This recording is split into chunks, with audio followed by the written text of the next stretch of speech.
Know that SBAs require a 24-month seasoning requirement before financing a seller note. So, if, and think of it as a trust building phase. It's just like proving that you're a reliable tenant before getting a mortgage.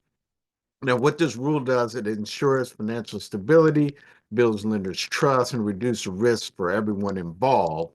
Now, do you want to know why this is a non-negotiable for SBA loans? So let's break it down so you can plan ahead and avoid this really costly surprise.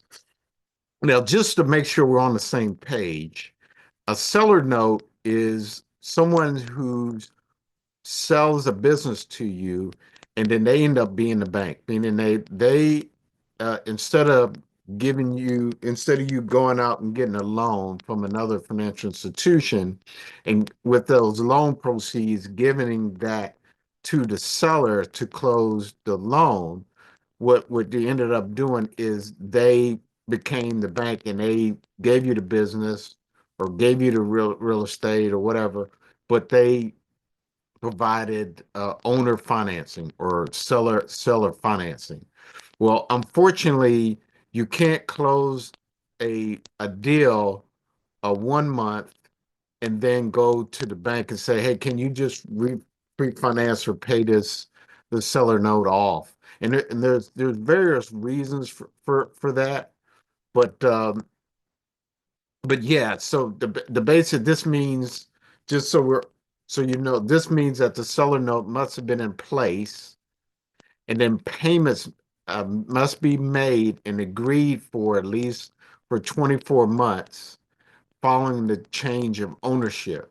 And then after this period, the seller note can be refinanced with an SBA loan, assuming that all the other eligibility criteria for SBA has been met. And you might be asking, well, what's the intention of this 2-year season requirement? So the 24-month season requirements from SBA loans serves several important purposes. For one, it demonstrates financial stability because it shows that the business has been able to manage its finances effectively over a significant period of time, which reassures that the lenders about the borrower's ability to repay the loan.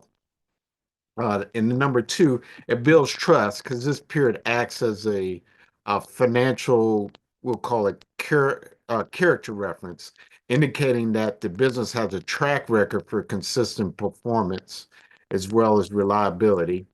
And then number three, and there's four of them, it reduced risk by requiring this seeding period. What lenders can do is verify the legitimacy and stability of the funds involved, which helps mitigate risks such as money laundering and other just fraudulent activities that could could occur. And then number four is it encourages prudent financial practices as it encourages business to maintain stable financial practices and avoid frequent unnecessary transfer of funds, which can complicate the loan approval process. Now, but as a seller, one of the great things about seller finance and seller note is that especially if you're buying a business, it keeps that seller on the hook.